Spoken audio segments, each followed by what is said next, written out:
Good morning, game makers, and welcome to the last video for our scrolling shooter. Today I want to talk to you about timelines and uh, set you up with enough knowledge that if you wanted to include a timeline in your game, you'd be able to do so. And also to complain a little bit because I feel like a lot of the features that made timelines really convenient in GameMaker 1.4 are missing in GameMaker 2.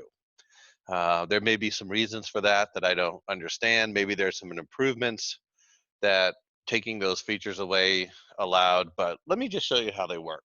So when you set up a timeline, of course, you come up to timelines and you say create a new. And at first it's blank. So let me just show you what that looks like. I'm going to create a new timeline. So I'm just going to call this timeline test. And you can see when it first starts, um, there's nothing there.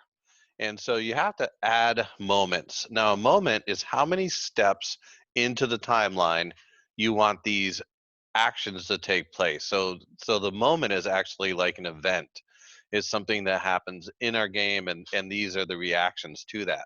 So moment zero would be immediately, right when the timeline started. Um, you may or may not want that. I'm going to go ahead and I'm going to actually change that moment. So it's a second and a half into my game. So I'm going to give it 90 steps. Because remember, there's 60 steps or 60 frames per second. You can give it a description, but this actually is a little bit of a pain. You have to actually bring over the execute code and then type in certain words, and then it will write what's happening here. But it's the work versus the reward is just not good. So what I would want to happen in this case is perhaps we'd want to have just the basic enemy wave come into the game. You can pass along information. So an argument is information that the script might need in order to perform its task. We won't use that here, but it would run, if you remember, in scripts. Just the basic enemy wave is just the three planes that fly in a formation. So that's all that's there. But back to my timeline. Now, one of the things that was super easy in GameMaker 1.4 is duplicating events. But I'm finding that in this, it's so if I wanted to tap this exact, no, there's not a lot here, but if I wanted this exact thing to happen again, say at moment 180, there's some things that are missing. So I'm going to say duplicate, and you're going to notice that it didn't duplicate my actions. I What I've discovered is that if I save first, so if I come up here and say save and then duplicate, then it seems like that's a little more successful, but it's again not happening here. This was flawless in GameMaker 1.4, and there's some bugs and there's some things that need to be worked out. Um, so, I mean, it's not impossible. I can control C and then come down to my new event and then control V. And then some even working with timelines this morning while I was getting some weird errors and problems and maybe I haven't quite figured out the nuances of using the timelines in GameMaker 2, or maybe they're just broken and stupid. So that's what I'm going with. So I'm going to change this moment to 180.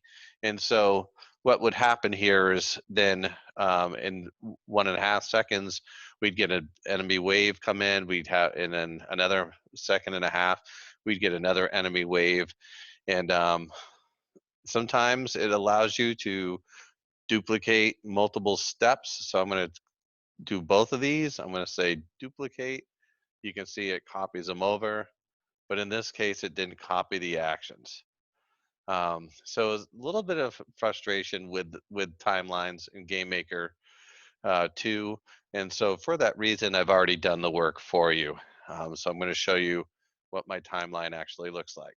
So I believe I have 10 different steps in my timeline, or 10 different moments, and the first few are just creating the basic wave, and then down near the bottom, then I start to get the randomly generated enemies, and I tried to pack them a little tighter. So this was happening a little bit faster.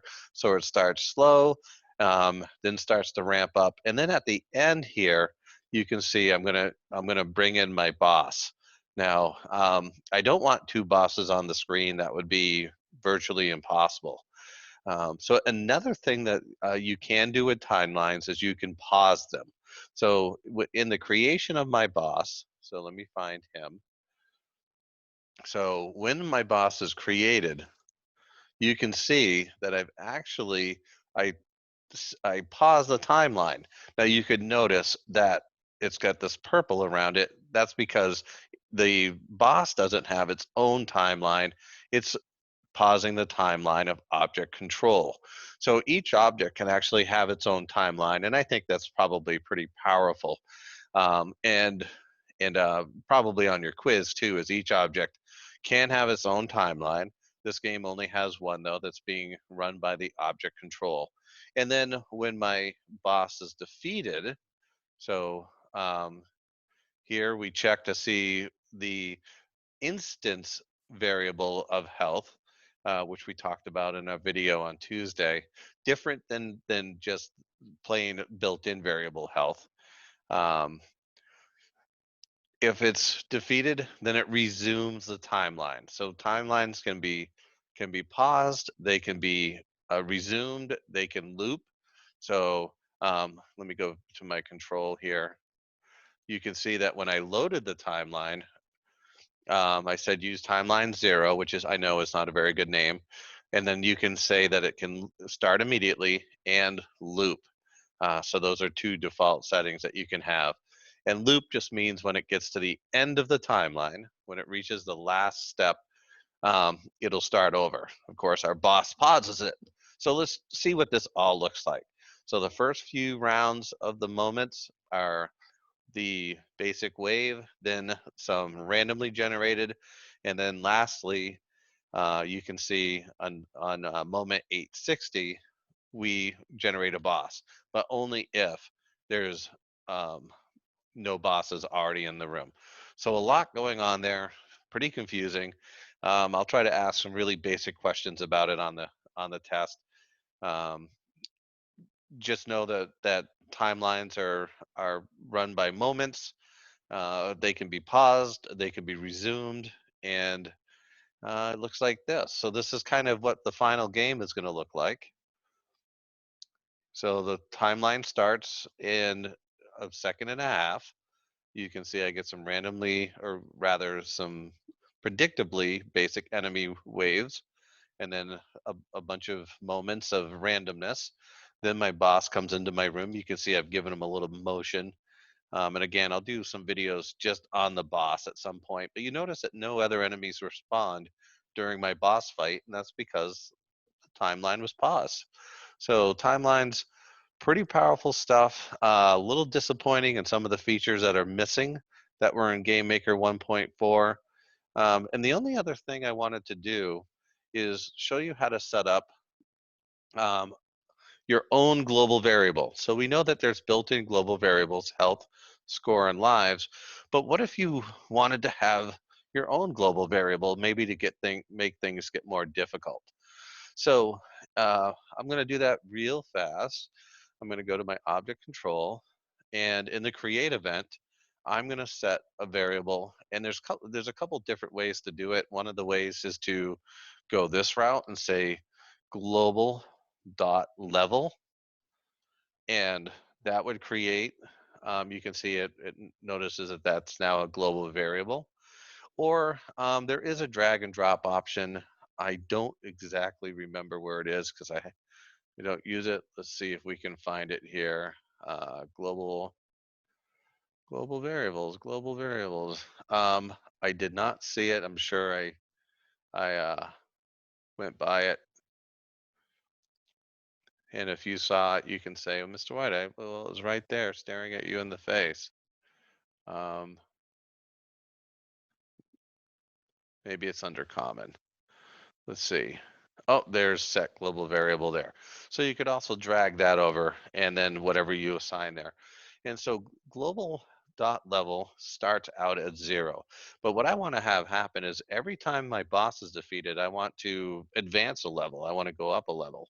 So I'm going to go ahead and find my boss, and when he's defeated, so after a certain number of collisions, when the timeline is resumed, I also want to increase. So I'm going to go ahead and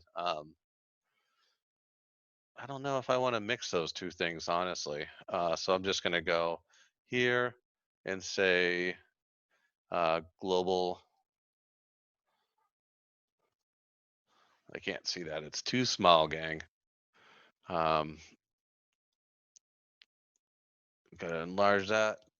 That's another feature GameMaker 1.4 doesn't have, is allow you to enlarge what's going on in your screen. So global.level, it's stored it in memory, is going to increase by 1. Now, how would I use something like that?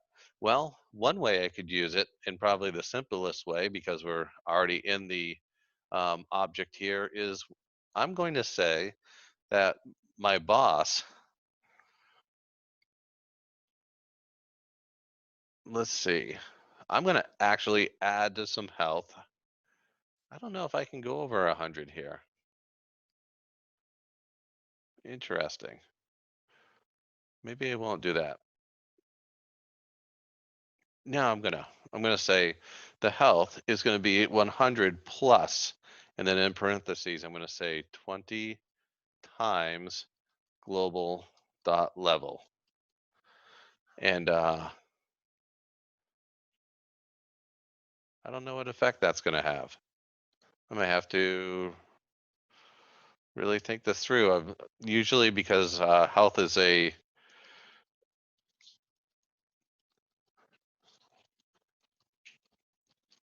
let's see if our boss even generates and if we get any sort of error, and then I'm curious how the being over 100 affects the health bar, and so I am in uncharted territory right here. So we want our boss to be a little bit tougher to defeat. It takes 6 hits. So let's see, 1, 2, 3, 4, 5, 6. So it does work. The one thing I noticed is that the health bar didn't decrease on that first hit because it was still at 100%. So his health was actually 120%. So that's one way we can use that. Another way we could use that is if I went to the basic enemy and in the create event, let's say I wanted to increase the speed of our enemies. So his vertical speed is going to be 3 plus global dot level. So that means in the beginning, his speed will still be 3, but every time we advance, his vertical speed will increase, and that will actually, because he's the parent of a lot of the other objects, those speeds will increase too. I could increase the damage that missiles caused. So that's how you set and how you can use a global variable to make your game get more challenging as you play. So I would actually probably increase the speed of my kamikaze guys too. So that took 5 hits. The next time I fight the boss, it would take 6 hits. And the next time I fought him, it would take 7, and the game would get increasingly more difficult. So a lot in this video, we used a user controlled global variable versus a built-in one. We introduced timelines, and that's it. I would say at this point, this game is done and ready to ship to stores. Thanks for watching. Look for the quiz tomorrow. It'll be our last one on the scrolling shooter.